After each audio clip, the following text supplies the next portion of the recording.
या पत्रकार परिषदेला उपस्थित महाराष्ट्र प्रदेश काँग्रेसचे प्रदेशाध्यक्ष आदरणीय हर्षवर्धन भाऊ सपकाळ, काँग्रेसचे मुख्य प्रवक्ते आणि राष्ट्रीय सचिव सचिनजी सावंत, वंचित बहुजन आघाडीच्या वतीने मी स्वतः प्राचार्य डॉक्टर धैर्यवर्धन पुणकर प्रदेश उपाध्यक्ष, आमचे प्रदेश उपाध्यक्ष दुसरे श्री सिद्धार्थजी मुकळे जे पक्षाचे मुख्य प्रवक्ते देखील आहेत, मुंबई प्रदेशचे अध्यक्ष आमचे चेतनजी अहिरे, त्याचप्रमाणे महिला आघाडीचे अध्यक्ष स्नेहलताई सोहोनी आणि युवा आघाडीचे आमचे अध्यक्ष सागर गवई इथे उपस्थित पक्षाच्या वतीने उपस्थित आहे। मी आदरणीय हर्षवर्धन दादांनी जी फार समर्पक अशी भूमिका मांडली आहे त्याचं मी स्वागत करतो। खरं तर दादा 2014 मध्येच हा योग घडून आला असता तर देशाच्या आणि महाराष्ट्राच्या मानगुटीवर भाजप बसलं नसतं, पण आज एक नवीन सुरुवात झाली आहे। नक्कीच भाजपला रोखण्यासाठी हा जो निर्णय पक्षाच्या वतीने घेण्यात आलाय, भारतीय जनता पक्षाच्या जातीवादी आणि देशविघातक अशा या विचारसरणीच्या पक्षाला रोखण्यासाठी ही एक पाऊल वंचित बहुजन आघाडीच्या वतीने उचलण्यात आलेलं आहे। या गठबंधनासाठी मी थोडी पार्श्वभूमी सांगू इच्छितो की पक्षाच्या अंतर्गत आदरणीय सुजातदादा आंबेडकर, त्याचप्रमाणे मुंबईची आमची जी टीम आहे, अध्यक्ष असतील आमचे हे इथे उपस्थित जे आमचे सर्व पदाधिकारी आहे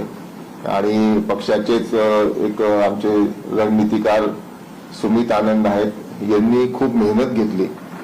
अनेक पडद्यामागचे चेहरे ज्यांचा आम्ही इथे आज उल्लेख करू शकत नाही, त्यांनी खूप कष्टाने हे सगळं उभं केलेलं आहे।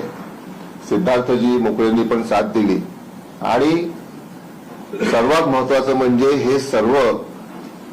बाळासाहेब आंबेडकरांच्या समोर जेव्हा हा सगळा प्रस्ताव गेला, वंचित बहुजन आघाडीचे राष्ट्रीय अध्यक्ष आदरणीय बाळासाहेब आंबेडकरांनी याला मान्यता दिल्यानंतर आणि आज सकाळी वंचित बहुजन आघाडीच्या राज्य कार्यकारिणीने आज याला 10 वाजताच्या ऑनलाईन बैठकीमध्ये आम्ही मान्यता घेतली आणि आज आम्ही इथे अधिकृत इथे जाहीर करतो की वंचित बहुजन आघाडी आणि भारतीय राष्ट्रीय काँग्रेसमध्ये मुंबई महानगरपालिकेच्या निवडणुकीसाठी आमची युती झाली आहे। या युती अंतर्गत वंचित बहुजन आघाडी 62 जागांवर इथे निवडणूक लढणार आहे। या गठबंधनामध्ये 62 आणि हे होण्यासाठी जसं आमच्या पक्षांतर्गत वंचितमध्ये ज्यांनी मेहनत घेतली याची खरी सुरुवात जर कुठे झाली असेल तर हे आदरणीय हर्षवर्धनजी सपकाळ यांनी जे पहिलं सकारात्मक पाऊल उचललं, इतक्या वर्षांमध्ये काँग्रेसचे हे पहिले प्रदेशाध्यक्ष आहेत, त्याच्याबद्दल आम्ही अभिनंदन करतो की त्यांनी इतकी सकारात्मक भूमिका घेऊन माननीय बाळासाहेब आंबेडकरांशी संपर्क ठेवला, त्यांचे विचार त्यांनी साहेबांपर्यंत ठेवले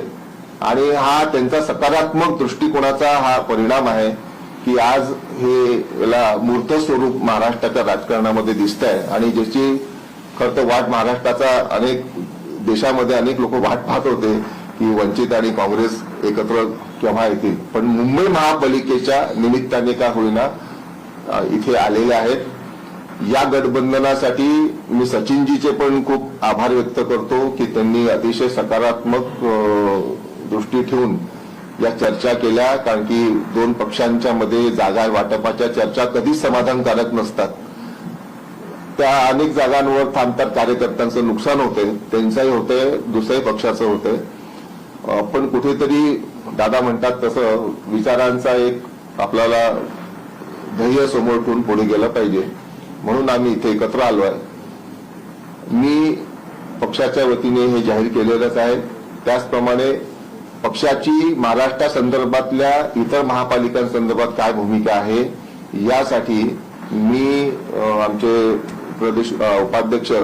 सिद्धार्थजी मुकळे यांना विनंती करतो की त्यांनी या संदर्भात आपली भूमिका इथे स्पष्ट करावी।